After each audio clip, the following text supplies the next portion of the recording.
भली छा बि थी वञे मूंखे तोसां शादी करणी आहे। भली छा बि थी वञे ऐं पंहिंजी पढ़ाई जारी रखंदुसि। भले छा बि थी वञे ऐं पंहिंजे प्यार खे जारी रखंदुसि। भले छा बि थी वञे तोखे अचणो पवंदो। Welcome to back another video. This is Muhammad Asim and you are watching the Mountain of Knowledge.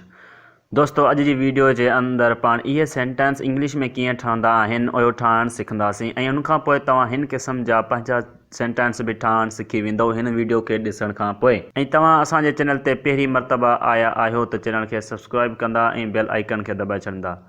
इन जो फ़ाइदो इहो थींदो त जीअं ई असांजी नई वीडियो ईंदी त सभ खां पहिरियां तव्हां वटि ई नोटिफिकेशन ईंदो।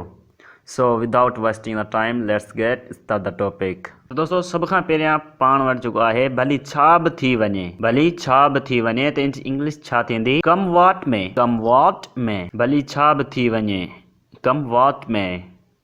इन जो स्ट्रक्चर छा आहे जुमिले ठाहिण जो उहो ॾिसणो था अॻिते। इन स्ट्रक्चर जे अंदरि सभ खां पहिरियां पाण लिखंदासीं कम वॉट में। ठीकु आहे।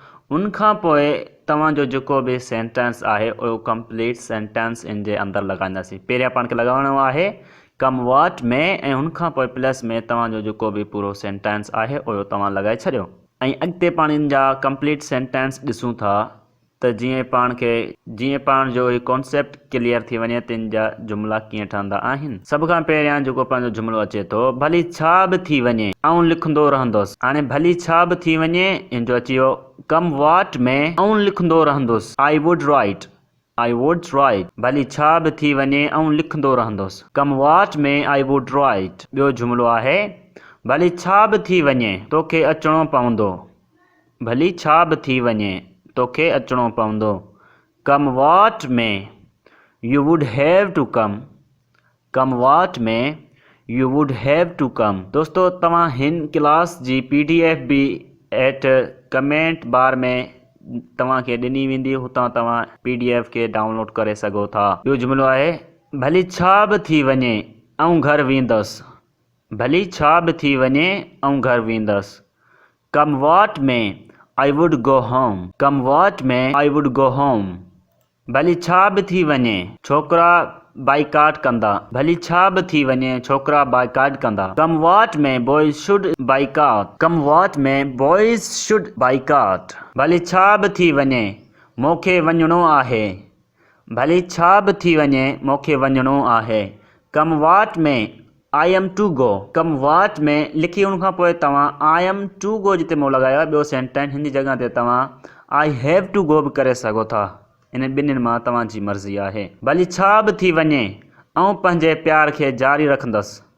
भली छा बि थी वञे ऐं पंहिंजे प्यार खे जारी रखंदुसि। Come what may I would continue my love. Come what may I would continue my love. भली छा बि थी वञे ऐं पंहिंजी पढ़ाई जारी रखंदुसि। भली छा बि थी वञे ऐं पंहिंजी पढ़ाई जारी रखंदुसि। Come what may I will continue my study. Study या एजुकेशन तव्हां ॿिन्हिनि मां हिकिड़ो लॻाए सघो था। कम what may I will continue my study. भली छा बि थी वञे मूंखे तोसां शादी करणी आहे। भली छा बि थी वञे मूंखे तोसां शादी करणी आहे। Come what may I have to marry with you. Come what may I have to marry with you. भली छा बि थी वञे तूं मुंहिंजी आहीं। कम वॉट में यू आर माइन। कम वॉट में यू आर माइन। तो दोस्तों उम्मीद आहे त हाणे तव्हां पंहिंजा जुमिला ठाहिण सिखी विया हूंदो। ऐं दोस्तों तव्हां अञा ताईं चैनल खे सब्सक्राइब नाहे कयो त चैनल खे सब्सक्राइब कंदा ऐं बेल आइकन खे दॿाए छॾींदा। तो दोस्तों अहिड़ियूं ॿियूं बि वीडियो असांजे चैनल ते जाम मौजूदु आहिनि। तव्हां वञी हुते ॾिसी सघो था अहिड़ियूं video. Thanks for watching. See you in next video. Take care.